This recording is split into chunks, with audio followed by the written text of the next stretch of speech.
Okay, I see people coming in at the bottom. Welcome to tonight's final webinar Wednesday of our May Celiac Awareness campaign. So I'll let everybody get seated and maybe grab a glass of water, get yourself settled, and we're in for an exciting hour here with Dr. Sara Ahola Kohut. So please get yourself comfortable and we will reconvene in about 1 minute.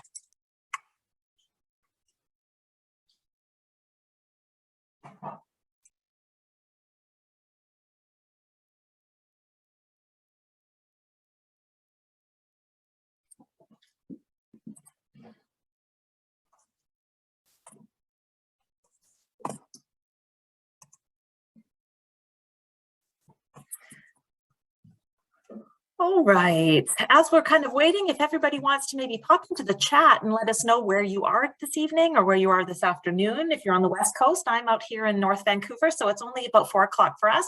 So I'm always really curious to find out where everybody is from this evening. So if you want to pop into the chat and let us know where you're joining us from. Hey, Joy's from Nanaimo. Hi, Joy. Anne is from where? Anne Marie, maybe that is. I saw Kent, I see Montreal, Nova Scotia, St. Paul, Victoria, BC, Peace River, Alberta, Ottawa, and you have power now. My goodness, you guys had a very hard go. Halifax, Yellowknife, welcome April from Yellowknife, Milton, Ontario, Elgin, Ontario. I think I pronounced that right. Is it Elgin? Not Elgin, I think it's Elgin.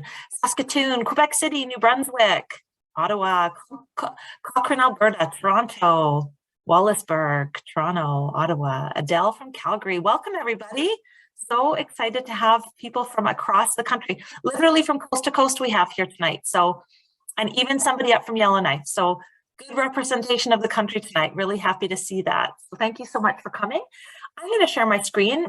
But first, I'll introduce myself. My name is Nicole Byram, and I realize these green screens always make you feel a bit funny. My name is Nicole Byram. I'm the Dietitian and Health Promotions Manager with the Canadian Celiac Association, and welcome to tonight's webinar. So I'm going to share my screen, and we are going to get started. Da, da, da.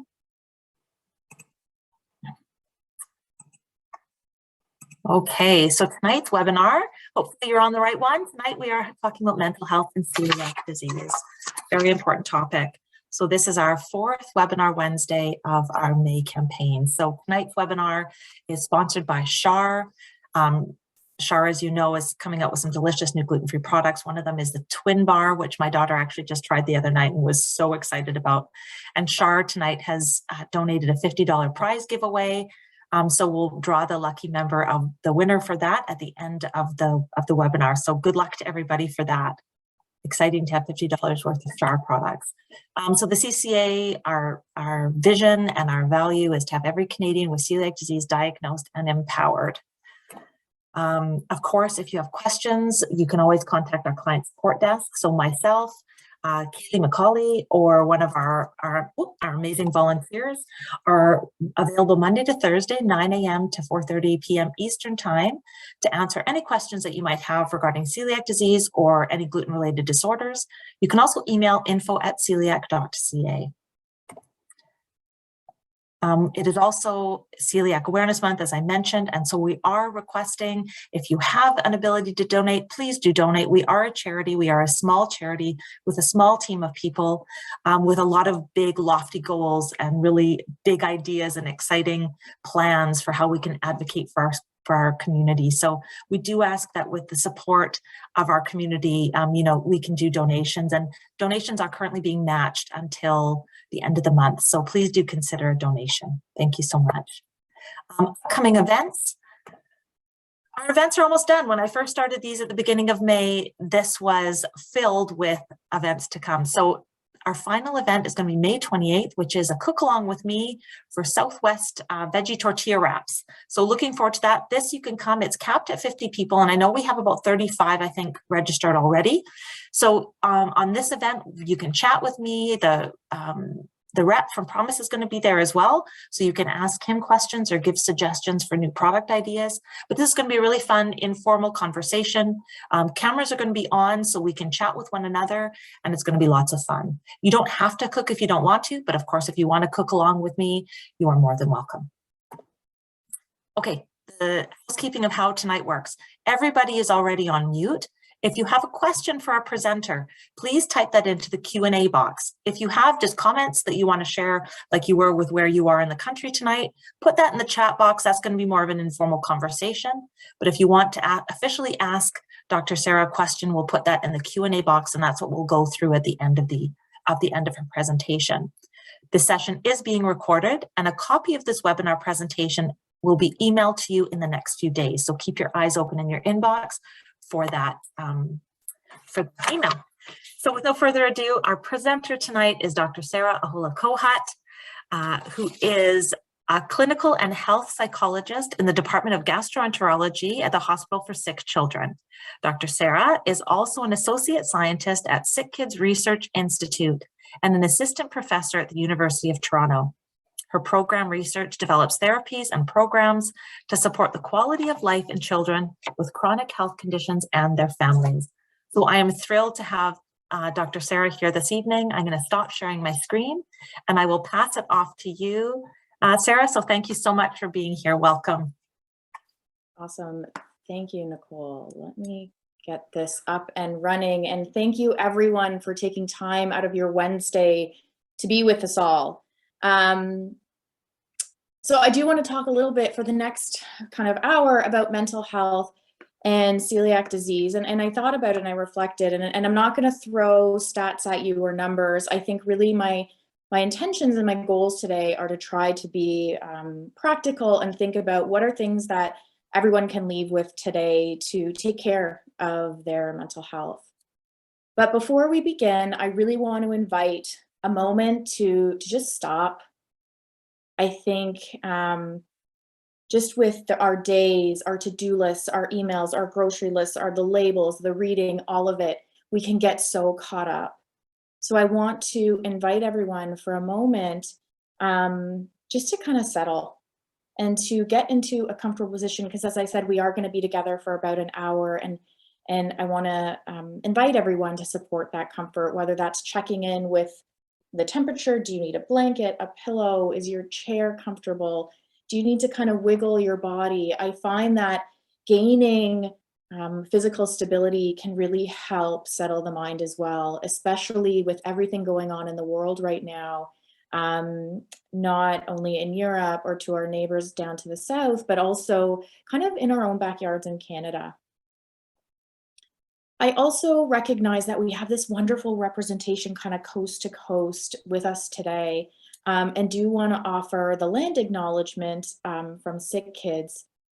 But also thinking about the land acknowledgement, something that I find for myself I really like to do is really connect with what a gift it is to be able to be in Canada. And for me, thinking about all the people who have been taking care of the land for hundreds and thousands of years, and the land that I get to work on, I get to play on, I get to live on, and also think about, okay, well, what can I do to honor that? And also think about, how do I want to leave it for everyone who gets to be here after I'm gone?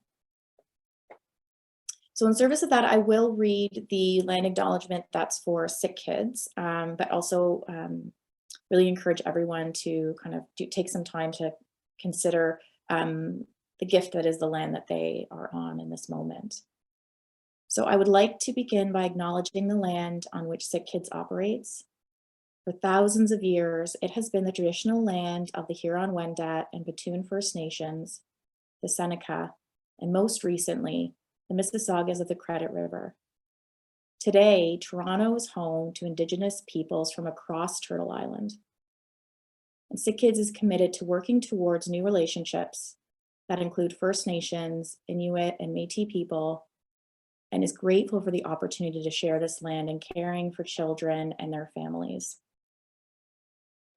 So really an invitation to just kind of pause and settle, recognizing the collective trauma that's been going on around us, and even acknowledging myself that I'm saying this from a place of extreme privilege, but just wanting everyone to pause and allow themselves to take a breath, and let's be here together for the next hour.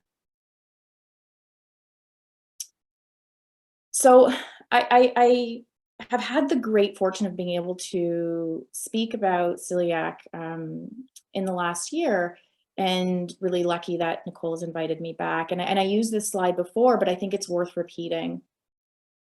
You are not celiac disease. I know that often people might even say, oh, celiacs, or other types of things, but I think it can be so easy to get caught up and have celiac disease become just absolutely all consuming. And I can't say that I get it personally, but I get it from the perspective of getting to love someone who does have celiac disease and recognizing that he does not get breaks from reading labels or thinking about food and thinking about gluten. But in the same breath, I want to say that that's not all of who you are. It's a part of who you are. And for those who are at the beginning stages where it might feel a bit more overwhelming, it doesn't mean that you'll feel this way forever. With time and experience, living with celiac and navigating it does get a little bit easier. Now it says here, reading labels get easier. I don't know if reading labels gets easier or if you just get used to it. Same with advocating. It might not be that advocating gets easier, but you do get used to it and you get more comfortable. And I want to just start again thinking that, okay, so it's more than just about celiac disease. It's about, okay, who are we as humans? And as humans, we really like to think we know what's going to happen next. We love making meaning, telling stories. And this is really beautiful. And in many ways, a beautiful part of our history and how we communicate with each other. But I also think that oftentimes this can lead to stress and anxiety if it's around predicting what's going to happen, especially in the context of food anxiety and gluten exposure. And I also think that as much as we love predicting and making meaning, creating these stories, I think being diagnosed and living with celiac really strips away the illusion of having that control. And that's not essentially all bad. But okay, I do want to offer some thoughts on, look, how do you cope with when you're not sure if the restaurant's going to be gluten safe? Well, there's different things, right? And I'm never going to knock distraction. I think, especially when it comes to mental health, even whether it's about navigating celiac disease or it's just broadly mental health, I will never knock distraction and escapism, because sometimes we need to escape in a good movie, a good book. Maybe it's social media. Maybe it's just taking a real break and you're just distracting yourself. If that is working, wonderful. I think that is totally allowed. Another strategy that can often be helpful when you're feeling like you don't necessarily have the control you would like to, is to start thinking about, what are the things I can control? And what about controlling those controllables? So you might be able to control what you choose to wear in the morning, what snacks you choose to pack that are prepackaged. You might be able to control when you decide to wake up in the morning, whatever it is. I think sometimes when feeling out of control, just reminding yourself of those things that are actually in your control. And I promise you, there are things that are in your control. But what do we do when distraction is not working anymore? And grounding ourselves in what we can control is not working anymore. And this is where I want to invite everyone to consider, what if we redefine success? What if success is not about total control over whether there's any gluten exposures? What if health and quality of life is about more than the absence of pathology, or not having stress, or not having sadness, or not being scared, or not being mad or sad? What if actually it's also about the presence of something that we really care about deeply, or something that we love? I think as a society, we spend so much time running away from the stuff we don't want. What if we shift some of that energy towards really focusing on what we do want? Because while really and truly you might be able to control your diet, We live in a glutinous world. That is not a technical term, but I'm going to use it anywhere. And I don't think that it's quite possible to ever have total control over your environments. And that is a really harsh reality to live with. And I think it can be really tempting to try to do your best to control every little bit that you can. And it's not to say that I don't think you should try at all. It's to say, okay, how do we find a workable solution where we're putting our efforts into controlling the bits that we can, and maybe using some of that energy to shifting our goals in terms of how do we want to show up in the world, what really matters to us, and what are those things that are worth doing, even if they feel scary. So what is that event that is worth going to, even if you're really quite nervous about whether the food is gluten safe? Or what are those events that are worth going to that you know you're going to have to pack up all the food and just drink while you're there and eat out of whatever the food is that you brought? So instead of focusing all of your energy on trying to find certainty and trying to find control, can we take a little bit of that uncertainty along with us and do what matters, and do it with love? Because I think oftentimes, as I said, in society and healthcare, we talk a lot about getting rid of the stuff we don't want. But what if we spend some of that time thinking about what are the things that we really love? But okay, how do we actually do this? And what does that look like? And I do want to offer some really tangible things for everyone to consider. And any of the strategies that I talk about or share today, I really want you to think about, how can I integrate this into my life? Do not feel that any of the things that I talk about are things that you can't adjust or change around. This is more of a choose your own adventure and adapt it in whatever way is workable for you.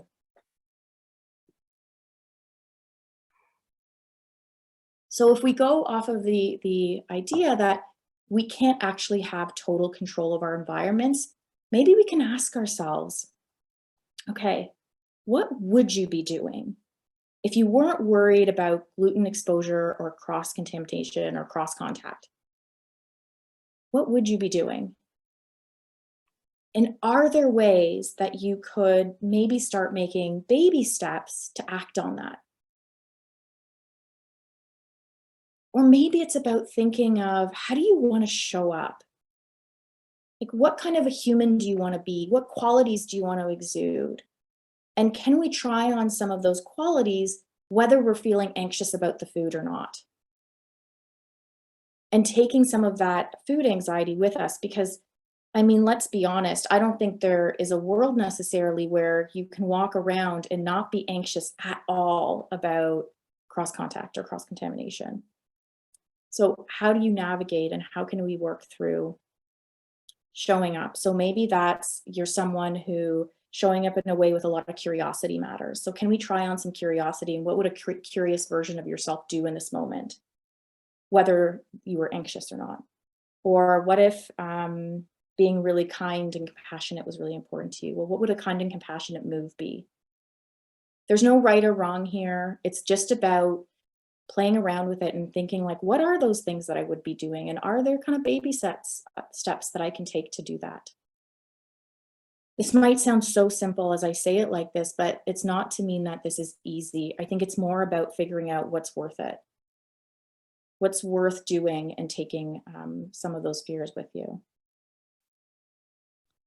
So I want to start with an exercise, and if Nicole is willing to come on and unmute, I'm actually going to ask her to do this with me, because we're in a webinar, and I've never done this on a webinar, but I want to try in service of playing around with this. So one of the strategies that I find can be sound very simple, but can be really powerful, is just the act of noticing. Because without awareness, any of these changes I might talk about, they can't happen. But how do we actually start noticing what's going on for ourselves? And I want to start with thoughts, because most of us are overthinkers. We are trying to just think ourselves out of every single scenario and think of every kind of plan we can to help kind of control some of those anxieties.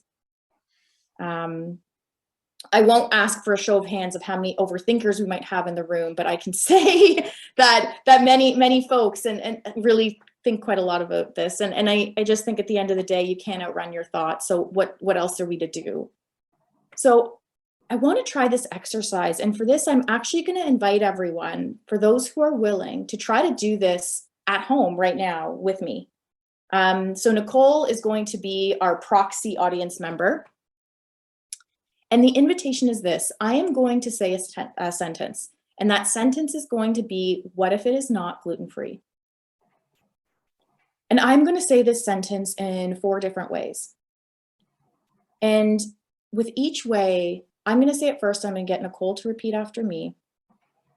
And I'm going to invite her to say it in a way where she actually sits with it. And what might it feel like to have that thought?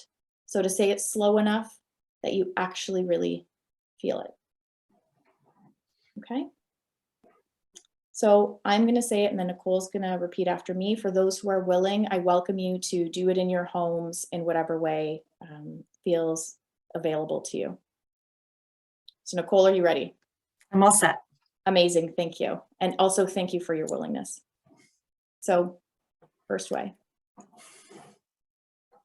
What if it is not gluten-free? What if it's not gluten-free?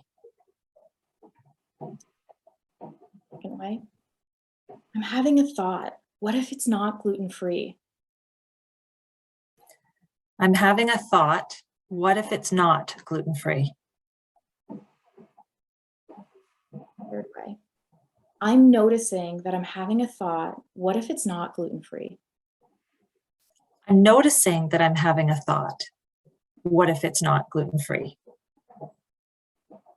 And this next one's a bit of a mouthful. And when I say it, I really do kind of dig into the ground a bit with my feet. So I, Sara, here and now on the inside, I'm noticing that I'm having a thought. What if it's not gluten-free? I'm Nicole, here and now on the inside. I'm noticing that I'm having a thought that what if it's not gluten-free? So these are just sort of 4 ways of saying it. So I don't know, Nicole, if you're willing to kind of share if you have a favorite version, if there was a difference when any of those. There's no right or wrong answers here. I think my favorite is number 3, because it's the I'm noticing that I'm having a thought. What if it's not gluten-free? That one speaks to me the most, I would say. Yeah, and absolutely. And as I said, I've heard every iteration. Some folks, by just saying their thoughts aloud, they can kind of hear them out and be like, oh, wait, is that what I'm thinking? Is that what's going on? And for some folks, when they're really overwhelmed, doing the full on, like, I am here. I am the one noticing that I'm having the thoughts. And for those who find that they might get really overwhelmed by their thoughts, you can also think of this as saying, so I, Sara, here and now, on the outside am noticing, and then list different things that you're noticing around you. So my table in front of me is really smooth and black. My walls are green. I can notice a tree outside. And this is all in service of like coming back to here and now before your mind swirls and kind of takes you away into a spiral of potentially anxiety or stressful scenarios. Because as I said, as humans, we love to make meaning and tell stories. And sometimes those stories can really cause a lot of problems for us. And at the end of the day, the act of naming and noticing can really help offer a bit of space and then give us a choice point of what we might want to do next. So really and truly, there's lots of different ways we can do this. You can do it formally the way that we just did. And thank you, Nicole, for your willingness. We can do it more formally like that, where you have a really sticky thought that's causing you a lot of stress, kind of saying, okay, I'm having a thought of what if it's not gluten-free? I'm noticing that I'm having a thought. The other way is just thinking about how you talk about thoughts and feelings in your everyday life. So if you can imagine the invitation, instead of saying, oh my gosh, I'm so stressed out, it can be, I'm noticing that I am having a lot of anxious thoughts, or I am noticing that I'm having some restlessness, or I'm noticing that I'm having some tension. I'm noticing XYZ. Because I think that just offers that reminder that you are not your thoughts. You are the you that gets to notice these thoughts and decide what you're going to do with them. And similarly, you're not your feelings and you're not the various body sensations. You're the you that gets to notice this stuff. And in my world, I really like to, and I do this in my personal life as well, I love to say hello to things. This might sound a little silly, but I find for myself when I'm dealing with something heavy, adding a little bit of kind of casual silliness can actually make it a little easier to be with. So even today, being anxious speaking in front of everyone, it's kind of like, okay, hello, anxiety. Hi, like public speaking, here we are. Like, hi, I am anxious about this, but it also matters to me. And it is worth me sitting with anxiety right now and having myself notice thoughts of what if I mess up or what if this isn't helpful? Because I actually think it's really important to talk about this, especially when you're living with celiac disease, because I think it can get so easy to get caught up in all the things that you have to do that others don't related to food. So really the invitation is to consider this, how you might adapt it in your real life, and start noticing thoughts, noticing what's happening for you in the moment. Because this is not fair. Period. And stop. It is not fair that gluten-free labeling costs businesses extra money and many of them won't pay for it. It is not fair that gluten-free flours they aren't naturally like fortified the way that gluten-containing flours are. It's not fair that in restaurants they hear celiac and what they hear is a choice or a lifestyle or kind of you're being gluten-free because you would like to, or that you think that that's something that you want to be doing. It's not fair that in my life, so my nephew has celiac, it's not fair that I still rely on my sister to do pretty much everything. And when I get to be with my nephew, like I'm going to call myself out. It's not fair. I will have prepackaged foods and like fresh vegetables that I bought and cut. I'm not really in a meaningful way cooking for him. Like that's not fair. Right? And it's not fair that you're not heard and that people don't get it, or that you have to get really sick for people to be like, oh, yeah, okay, so we really can't give you gluten, not even a little. It's not fair. And I think that because of that, you have to think a little bit more about your mental health and your energy and how you use that energy. And yeah, that's not fair, but it's something that I think is important to acknowledge, because I just think that, and maybe that I'm wrong, and I'm totally willing to be wrong, but I think oftentimes the messaging in society is pretty invalidating. And this is where I think offering yourselves a little bit of grace, because we're all also human. And no matter how hard you try to control kind of your diet and the environment, like mistakes are going to happen. And I want to offer a practice from Larry Yang that you can think about. And again, it doesn't have to be verbatim. This is verbatim from a textbook, but you can kind of play with this. And it's something that you can use in those scenarios where maybe you're feeling overwhelmed, maybe you're feeling stressed out, maybe you're not sure what to do. And in this moment, kind of take a pause and ask yourself, okay, like in this moment right now, may I be as loving in this moment as possible? And if I cannot be loving in this moment, may I be kind, whether that's to yourself or others. And if I cannot be kind, may I be non-judgmental. But if I can't be non-judgmental, may I not cause harm to myself or others. But if I cannot not cause harm, may I cause the least amount of harm possible. And I share this practice from a place of just recognizing that we are human and we are flawed and we'll make mistakes, but we're doing our best, and recognizing that if your intention, and don't get me wrong, being as loving as you possibly can in every moment is absolutely aspirational. We will fall short of that more often than not. But I think being in that place of doing our best to offer ourselves some grace and some others some grace, and having our intentions be directed towards compassion can be really helpful, because you really and truly, you're doing your best.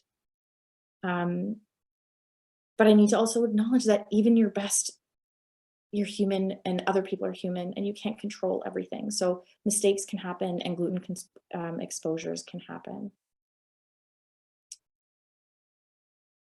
Another way to think about doing this is a practice from Kristin Neff. And this one is really kind of a three-step process. And this can be something that you do in sort of 3 seconds. It can be 3 minutes. You could extend this out to 30 minutes. But it's recognizing, first and foremost in that moment, again, as I said, without awareness, change can't happen. So having that moment where you just pause and recognize, like, this is difficult. This is hard. This is not fair. And this hurts. This is a step so many of us skip over because we're so busy silver lining or trying to say, well, at least this or at least that. Well, no, you know what? Like, sometimes it hurts. But you are not alone in this. Right now, there are over 100 people listening in who are in very similar situations to you. Other people feel this way. As humans, we all struggle in different moments of our lives, and so many other people are living with celiac disease in this moment. So you're not alone in how difficult it is in some moments. And the third step, so you've had a moment to acknowledge and just really acknowledge it's hard. You've had a moment to acknowledge you're not alone. And now what are you going to do to take care of yourself? This seems like such a novel idea, but really and truly, how do you take care of yourself? Maybe it is some of the practices I've already mentioned. Maybe it's pausing and be like, okay, may I be strong in this moment? In this moment, may I notice what's good and what's going right and not all the mistakes I have made? Maybe it's distraction. Maybe it's calling a friend. Maybe it's ugly crying to try to release some of the stress of how difficult it is. And whatever it is for you in that moment that you need to do to take care of yourself, giving yourself kind of permission to take care of yourself and to do what you know is right for you. Because there is no real right or wrong, good or bad. It's about figuring out how to take care of yourself in the context of celiac. And maybe that's making sure your freezer is stocked for all those days that you're just too tired to cook or to think about it. Really and truly choosing your own adventure for this, and thinking about just, okay, acknowledging the pain, knowing you're not alone, and then figuring out what it is that you can do to support yourself. And part of that is in service, not just of what are you consuming in terms of food, because I think everyone listening right now thinks a heck of a lot about food, about labeling, about all of those things. But in service of you being not just your celiac disease and that it's just a part of you, I also want to invite, like, okay, when we're thinking about our mental health more broadly, so mental health just for humans, I want to invite you to think about, what are these things that you're consuming? We consume a lot more than just the edible foods we eat. So even if we're thinking about food, if you're eating a meal, was that meal made for you by someone who really cares for you and loves you and put a lot of effort into making sure that it was safe? Because in those cases, you can also have a moment to not just consume the edible food, but all the energy that went into that. Or perhaps we want to think about something beyond food and think about, what are we consuming in our everyday lives?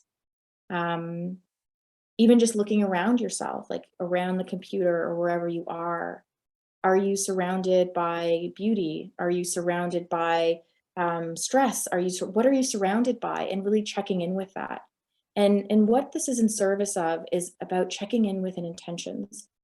And what are those things that are driving your choices? How often are you making decisions based off of trying to get away from stress or anxiety or sadness? How often are you trying to move towards things that matter to you? And how often is that intention there? Maybe a different example, and I'm going to try to give lots of different examples of what this might look like, right? When you are checking your email, before, during, and after, how does it feel? Like, does it feel stressful to hear the ping of your phone? Do you feel excited? Do you feel nothing? So many of us have these dings that happen on our phones and emails, and we don't even think, and we automatically reach for them and address them. The invitation is to pause for a moment and notice what comes up, what thoughts come up, what feelings come up. Similarly, if we are, maybe we're on social media, what do you notice in those first 5 minutes on social media? Does it feel good? Is it nourishing? What about if you've been on it for an hour? Is it the same? Is it different? I don't know. When you're watching the news, how does that impact you? Does it feel good to be more aware or to know what's going on? Does it cause you stress and tension?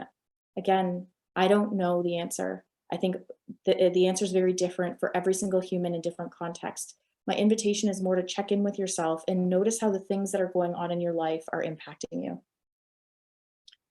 A short form for this might be to just ask yourself, is what I'm doing in this moment nourishing and really making me feel more energized and vital? Is what I'm doing right now just super depleting? Is what I'm doing right now neutral? And all of this noticing is in service of increasing your threshold before you become tired or overwhelmed.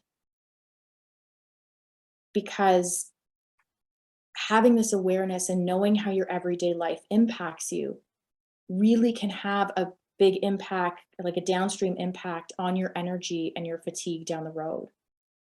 Because living with celiac, many of you might have more limited energy. And really and truly, that's because you quite literally spend much more time thinking about preparing, planning, buying food, thinking about food.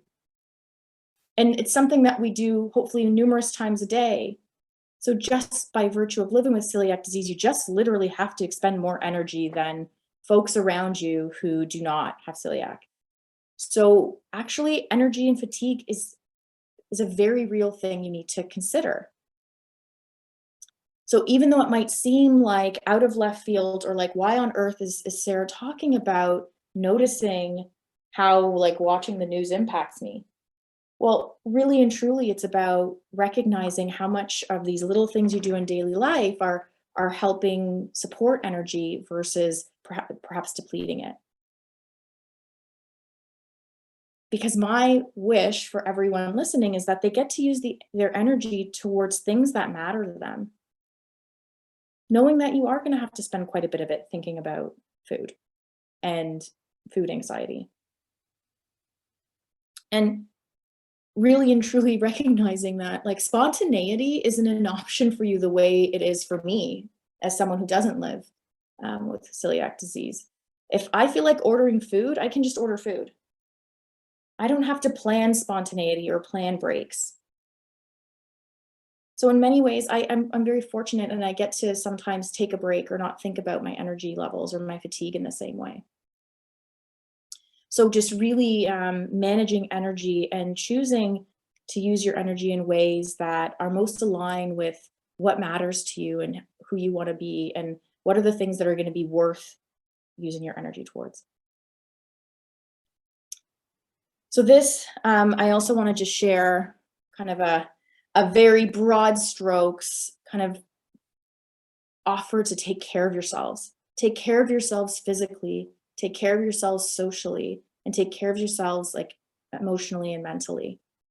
Because I think that your threshold to getting overwhelmed is probably, you have a bit less of a runway than those who don't have to be thinking so many things and navigating so much. So really and truly getting back to some of those basics of like eating as healthy as possible, exercising, getting moving, building that social support network that you can rely on to help ease your load. Advocating for yourself is exhausting. Do you have family members or best friends who would love an opportunity to learn how to step up for you and advocate on your behalf sometimes at restaurants so you don't have to? Can you have moments in your life where you're not thinking about 5,000 different things and that you just decide that, you know, I'm not going to monotask. I'm not going to multitask. I'm going to monotask. So that if you are eating a meal that you feel really comfortable with and good about, can you just enjoy and savor that meal and savor the certainty in that moment around the food you have? I also think just like let's keep things fun as well. As a society, as adults, so many of us have lost our capacity to rest and lost our capacity for play. And I want to invite some of that back. Like, let's just think about what can you do for just fun? Or just wasting time for the sake of wasting time and not feeling guilty about it. We all deserve a break where we just do frivolous things for a little while. I think staying connected to any social hobbies or social interests, hobbies, whatever you have. If you loved it before you were diagnosed, if it's something that you enjoy, just keep doing it in whatever way makes the most sense for you. I also think whenever possible, creating gluten-free safe spaces if you need, or having lots of like backup gluten-free options for those days where you're just too tired. So you just want to throw something in the oven or the microwave. That just might not carry all those worries. And really acknowledging that if you are struggling, please, please say something to someone who you trust. Let your healthcare team know, especially if you're just really experiencing difficulty reintegrating into everyday life, and especially the case after COVID. So many of us are just struggling a little bit more to get back out there. Or if you are starting to find some of those thoughts around living with celiac, or even any other thoughts around anxiety or stress or sadness or frustration becoming overwhelming, by all means, please, please, please talk to someone who can help support you. And thinking about who can support you on the healthcare side of things, I do want to mention something around like supporting quality of life is about more than just one healthcare provider. And it's really about building your own multidisciplinary team. I know in the world of healthcare, we are often talking about multidisciplinary approaches. So in celiac clinics or gastroenterology clinics, often what that looks like is really combining a gastroenterologist, a registered dietitian, and a psychologist. Those are things that are often highlighted. But in real life, that is rarely the case. I don't want to hazard a guess that if anybody or how many in the audience would actually have a multidisciplinary team right now who actually has integrated gastroenterologist, registered dietitian, and psychologist. And I think that generally speaking, navigating healthcare professionals is actually genuinely really difficult. So I really want to encourage you, this isn't a pessimistic talk, it's more of a, just to be real, that yes, that might be what they highlight, but that might be your family doctor. That might be a psychotherapist or a social worker or a psychiatrist. I think it's more about figuring out for you what healthcare provider or professional, do you need for you in the context and the setting that you're in, because it's not, the answer is not going to be the same for every single human. But I do want to invite this concept of multidisciplinary and more quality of life more broadly. I do think it works best if you're the one steering the ship, and you're the one who gets to choose who these professionals are to the extent that you're able, depending on where in the country you're living or what resources are available to you, even financially, because I recognize many of these are not covered by OHIP. And advocacy, unfortunately, it's essential. And this is essential whether you have celiac or not.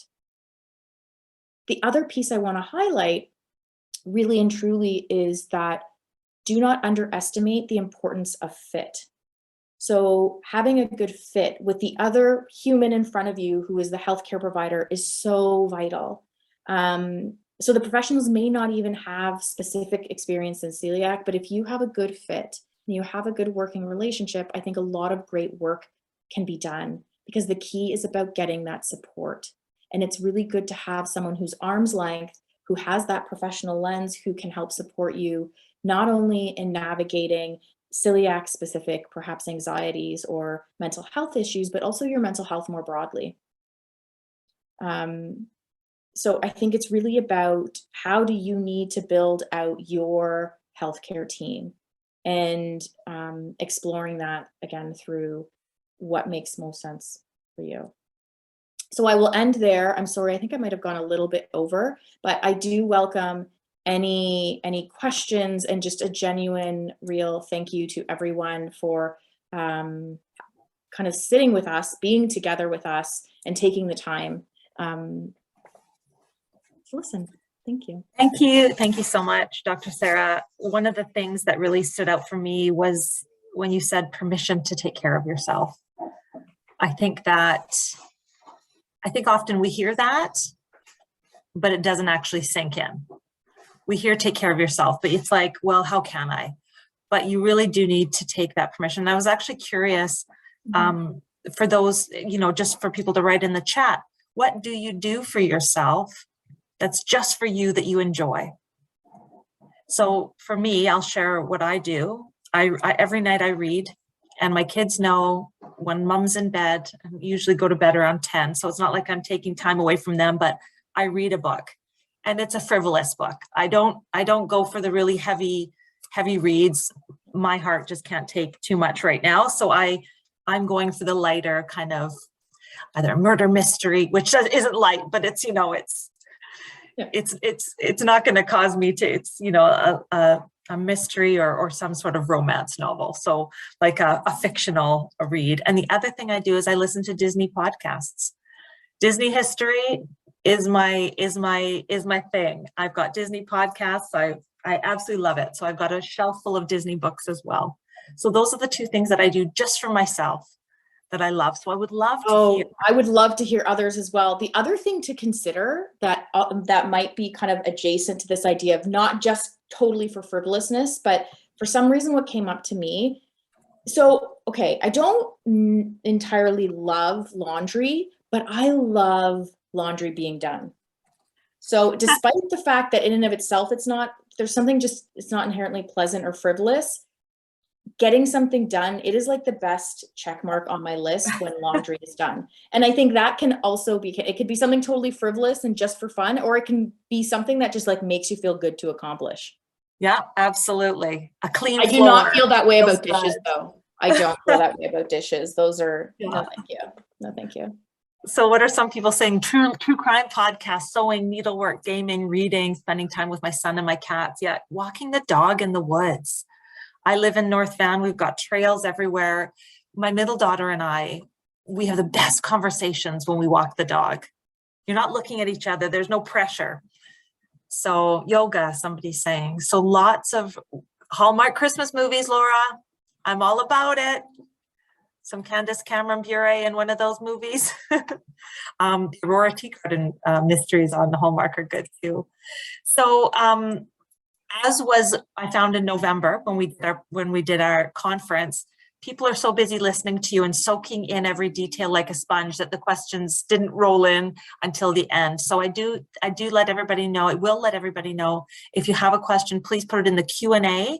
The chat, we're just kind of for back and forth. So Kathleen has asked, this was amazing. I want to replay it many times. When we receive the recording in our emails, how long is it available to rewatch?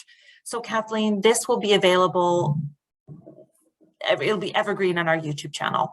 So this will always be available. We never, ever want to lose a resource like Dr. Sara. So she will always be forever on our YouTube channel. So you can always go back and watch it. So it's not going to be deleted at all. So as people are thinking about putting in their questions, I will ask a couple of questions from my life. So my daughter has extreme food anxiety. And we recently went to a restaurant, and some of you might be able to relate to this in the audience. We went to a restaurant with the whole family. It was my dad's birthday, and my daughter ordered a bowl of lettuce. That was the only thing on the menu that she felt safe having. So my mom got, who's also celiac, she got fish. My husband got something as well. So everybody was, the other people at the table who had celiac disease felt comfortable, but her level of comfort just wasn't there. And, you know, she looked around for a minute thinking, you know, she looks towards me for approval. Is this okay? And what do you think? Like, what do you think, Mom? And I said to her, like, whatever you're comfortable with, this is your body. This is your choice. I think, in my opinion, that this is a safe restaurant. They seem to understand. Grandma thinks it's okay. Daddy thinks it's okay. But if you don't think it's okay, then your choice. So can you talk to us a little bit about giving yourself the permission to follow your own instincts and to have the strength to, I mean, my daughter's 12, she's looking to me for the permission. I can give it to her. But as she gets older, she's going to have to make those decisions on her own. And one day she's going to be 20 sitting there in a group of other peers who are saying, just have the gluten-free pizza. So how can we help people navigate that? So I think absolutely there are even folks who generally are kind of lower on the food anxiety spectrum, there's going to be moments or places where they just don't feel comfortable, and that's okay. You don't have to try the thing just because the waiter's saying we'll do all the things. Like if your daughter didn't feel comfortable, she didn't feel comfortable, and I don't get me wrong, I think having just the lettuce was probably not the most fun ever, but I think ultimately it is totally okay. Yeah. And that's, I think, where I think about those things where, like, what can I do for myself in this moment? And what's actually the most workable for me? And sometimes the answer is going to be, I'm just going to have beverages. Yeah. And in that moment, that's what that is. And maybe she goes to the same restaurant a month later and feels okay to eat something else. And that is also okay. Yeah. I think that's the piece of it where if you just really check in with yourself, because sometimes it might be, maybe your daughter was really tired, or maybe she had a lot going on with school or a test. And it's just in that moment to have to hold the extra anxiety attached to ordering, say, the fish, then she just in that moment wasn't there. And that's okay. That's totally. Yeah. And she had a recent exposure from another restaurant. So it was fresh and it was raw. So I appreciate that validation that it is okay. Yeah. And here's the thing, if it's a pattern where suddenly you're feeling like, okay, there's no restaurants that feel okay, and it's something that really bothers you, then maybe, yes, you can see a mental health professional to work through it, but also know that, like, it's okay. Yeah. So, and I will let everybody know, we stopped at the McDonald's drive-through on the way home, like a good dietitian does, and we got a milkshake and fries. Right. Because that felt okay. Right. And I think that felt safe. I am all about what is workable, not what's right and wrong, what's good and bad. I am all about what is workable, and what is workable for me, it might not be workable for others, or even day to day, moment to moment, just coming back to, like, is this workable for me? Did you feel me take a deep breath when you said that? Okay, so a couple more questions. So anonymous attendee asks, how to get your family physician to understand the anxiety that comes along with celiac disease? Just don't eat gluten is what I've been told. Yeah, and I think sometimes the piece of it is that multidisciplinary approach, right? And I think sometimes what I've heard others say, and I don't know if this resonates with folks, where I think sometimes some healthcare professionals kind of feel like their hands are tied because the answer is always, well, just be gluten-free, because they don't have anything to give you necessarily other than over the counter to help support if you do get sick from gluten. And then they don't, like, I think sometimes they feel like their hands are tied and the only real answer they have is, well, just be gluten-free.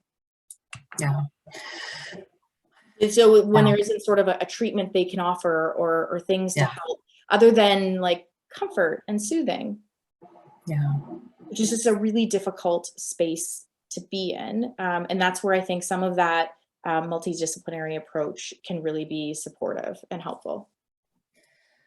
Wonderful. So Jenna asks, what's a good way to express your comfort level regarding celiac disease to other people?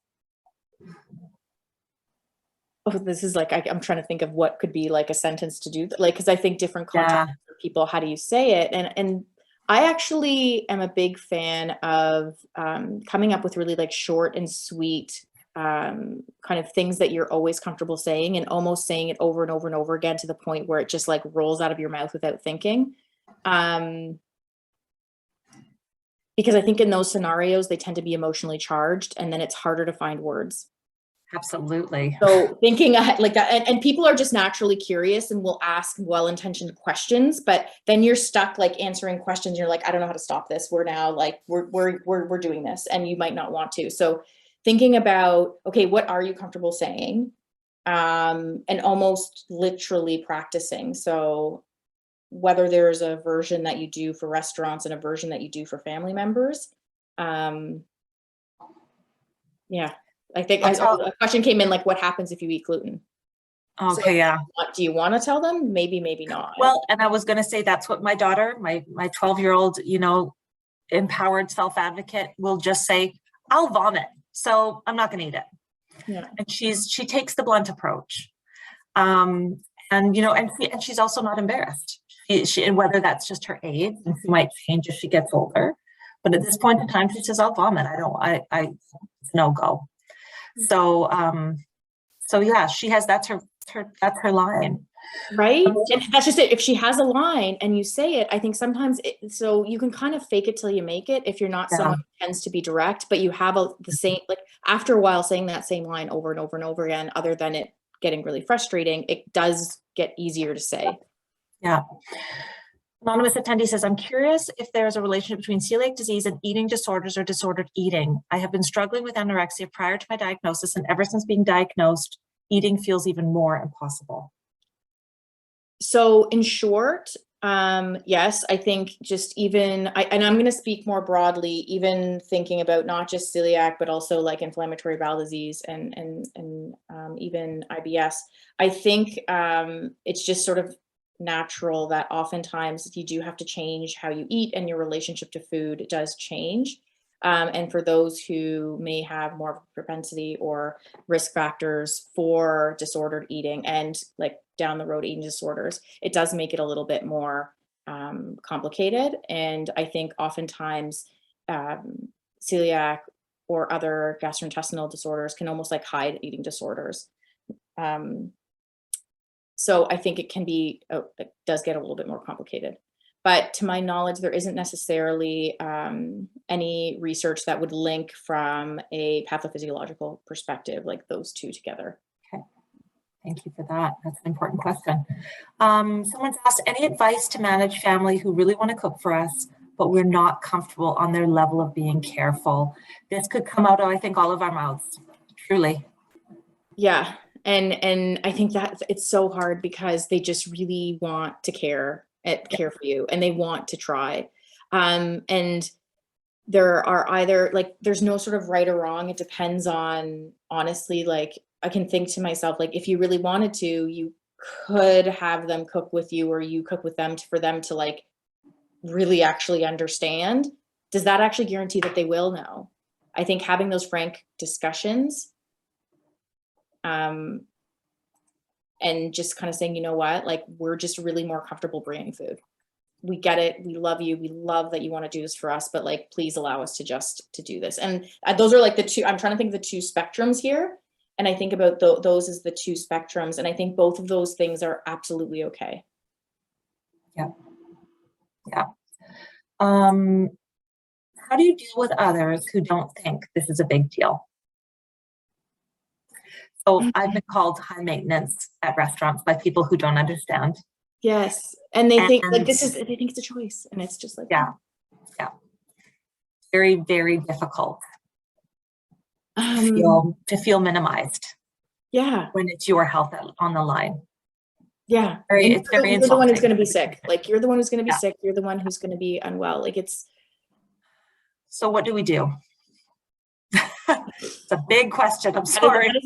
No, it's a big question, but I think part of it is that's why I think it's so important to have community and to have people around you who get it, who are going to be able to say like, yeah, that person just doesn't get it. They were a jerk or whatever it is, because those things, like, they're going to happen. Yeah. They are going to happen, and people won't get it. And it's not always mean-spirited. It's just people have their own stuff going on. People don't get it. They don't know. So to me, that's where I think really having that community can be really important, not only in your immediate family or your kind of close friends, but even just that peer support of like the celiac community. Because I would hazard a guess that like everybody who's still on the call right now at some point or another have had somebody say something incredibly rude and incredibly hurtful. Come to our Facebook group. Anybody who, there's lots of kind and respectful and empathetic hearts in our Facebook group who would give you a virtual hug for any comment that you feel was offside, for sure. And some of those, I think that's where that practice I shared very purposely around, like, okay, in this moment, can I be loving towards myself? Or can I be non-judgmental towards that other person? Or what can I do for myself right now? Like, what in this moment is going to cause the least amount of harm? And to just think about, how do I care for myself? And maybe that means kind of doubling up on some of those self-care measures. I'm noticing it's 5 o'clock. So I'm going to invite those who signed up for the hour and would like to go now. By all means, please, you can go. This will be emailed to you. For those of you who want to stick around, I think I'll ask Dr. Sarah maybe 3 more questions. Sarah, is that okay? Yeah, and then we'll wrap up after that. Okay. I understand that non-controlled celiac can be linked with depression and anxiety. But if diet is completely gluten-free and we minimize intakes, is there a higher risk for developing anxiety or depression throughout life?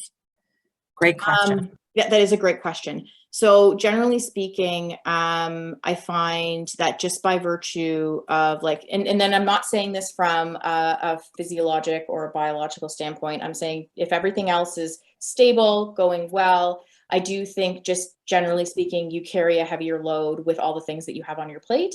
So I think even if thinking about all things going completely smoothly and going smoothly for years and years and years, still, if you have a bad gluten-free tuna fish sandwich and you have GI symptoms, if that were to happen to me, I'd be like, oh, there's something wrong with that sandwich, and probably move on, versus just naturally, there's going to be more thinking involved, and it's going to be more of an involved process if you're someone living with celiac.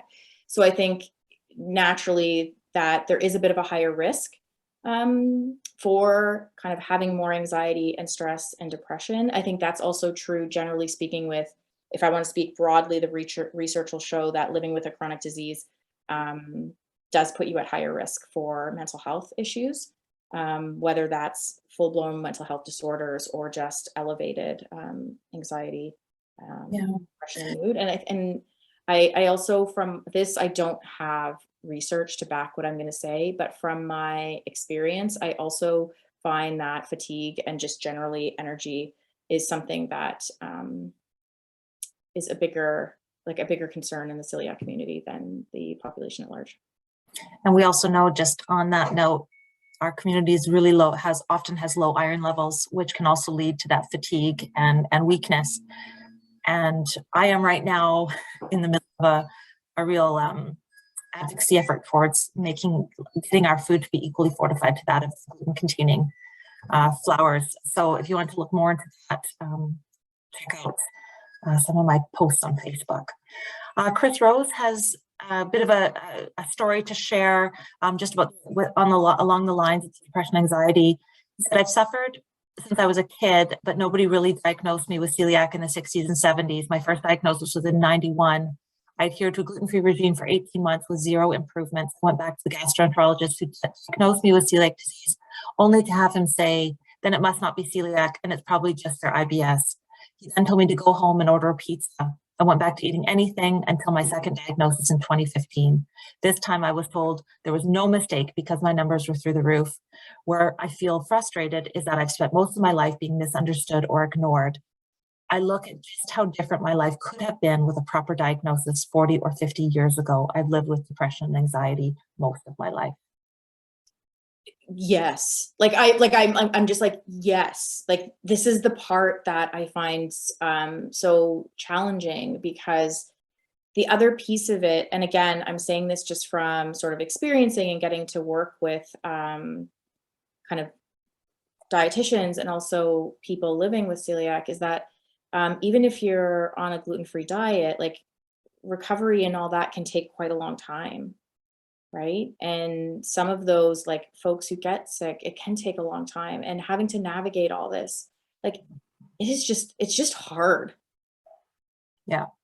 And just having to think that much more and not getting breaks and not getting the spontaneity, like it's just genuinely really difficult.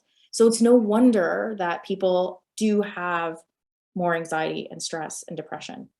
Um, but I do want to thank Chris just for the honesty, right? Because I think talking about it is so central to being able to have the community surround you, to be able to get the support.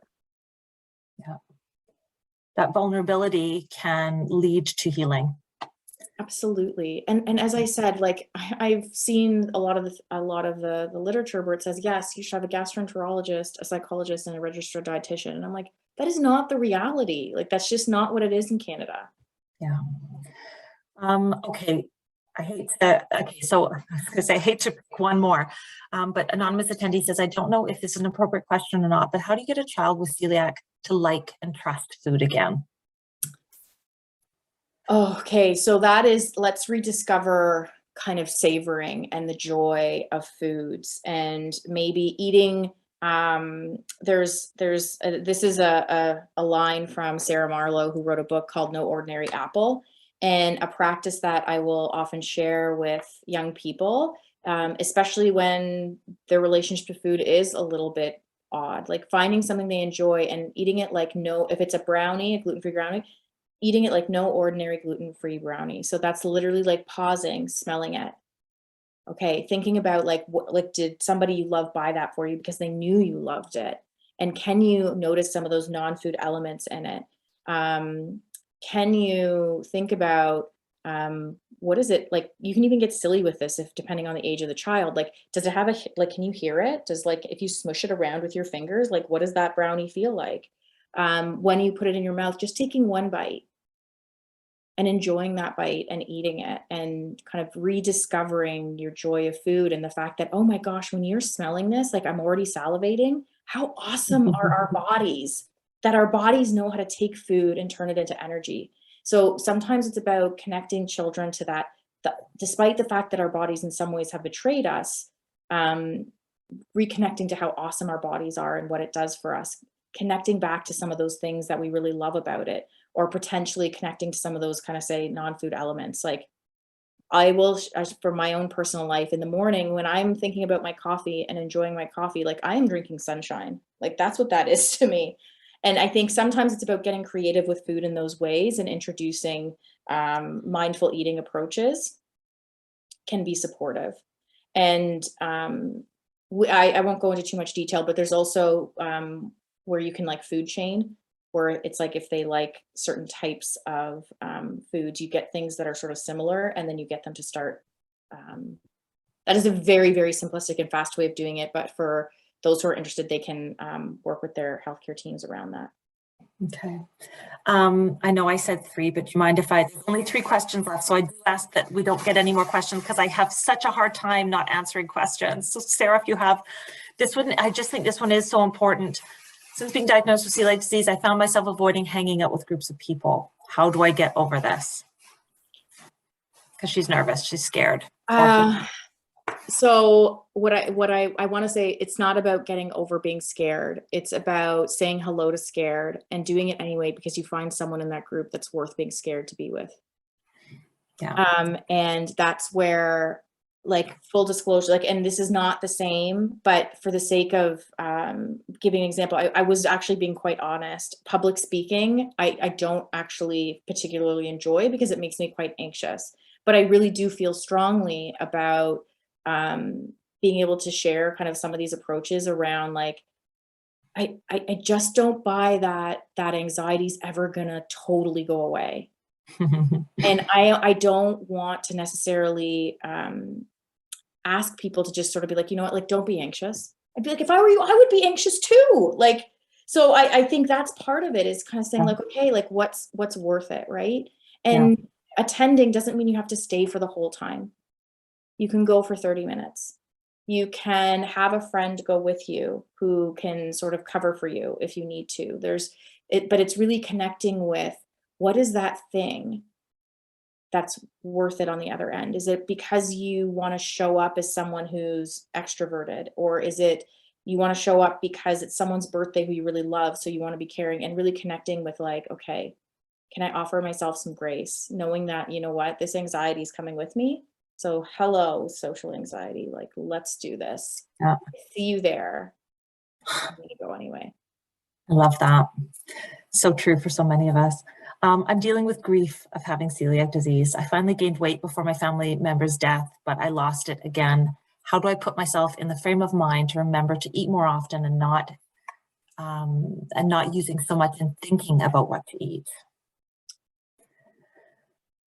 Oh, these are so, like, I feel like these are so, like, these are not, y'all are not giving me the easy ones. But I think and I think sometimes some of it, when we're thinking about being deep in grief, I think some of it is literally setting an alarm. Right.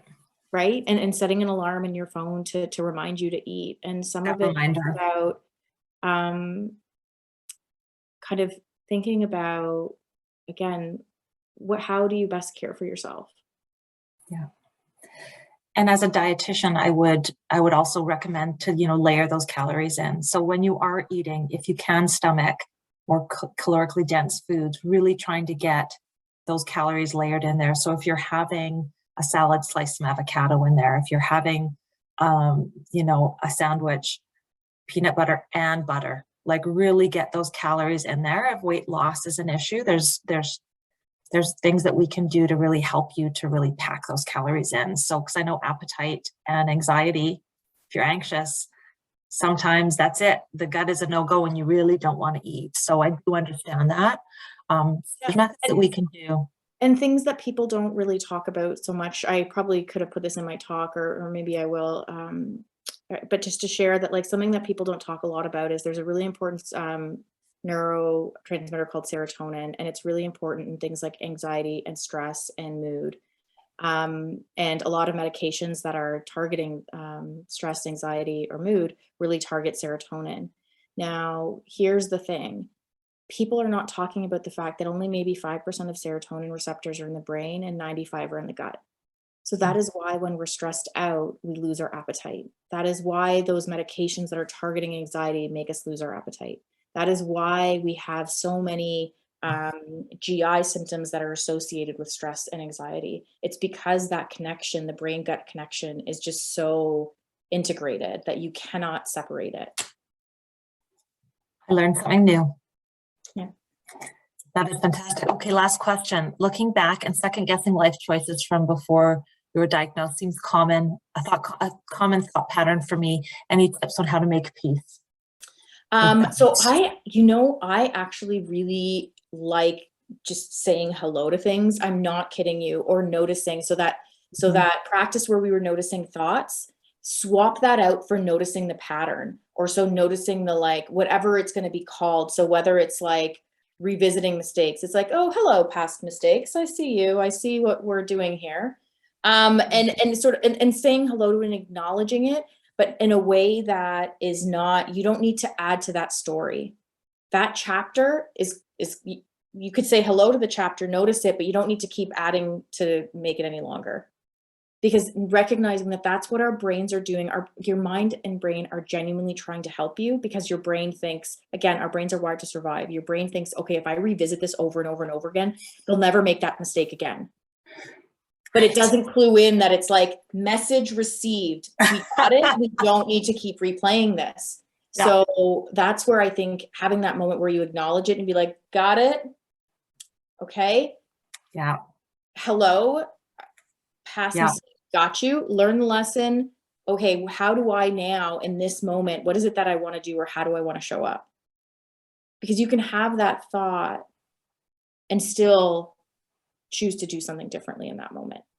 It might keep replaying in the back of your mind, but you can still choose to do something else. I love that. We all still have our backpack of stuff with us, but we're still doing whatever we want to be doing. I always think of like myself, with I'm a visual person, and what I do, I genuinely, for my anxieties or stresses, I literally envision like a stick with like a red and white checkered like piece of cloth that I like pile everything in, and then I tie it on the stick and I just kind of put it behind me. Sling it over. And keep walking. Yeah. Oh, well, Sarah, thank you so much for joining us today. It's been so valuable, and I've learned so much, and I'm sure our audience has learned so much. So I appreciate you coming. I cannot forget to announce our winner for tonight's $50 Char gift basket. And it is Susan from Quebec. So Susan, I don't know if you are still on the call tonight or not, but you will be contacted and you will be receiving your $50 Char prize. So well done, Susan. Excited about that. So thank you so much, everybody, for coming. Thank you for sharing your questions and your things that you like to do for fun and some of your life stories. So appreciate it as always. I hope to see everybody at the Promise Gluten Free. Otherwise, we do have another Gluten Free 101 on June 6th. That's our next webinar. That's for the newly diagnosed and those who are looking for a refresher. So I invite anybody who wants to join me at that. And otherwise, we'll say goodnight and say thank you so much to Dr. Sarah for joining us tonight, and all the best to you this spring and summer.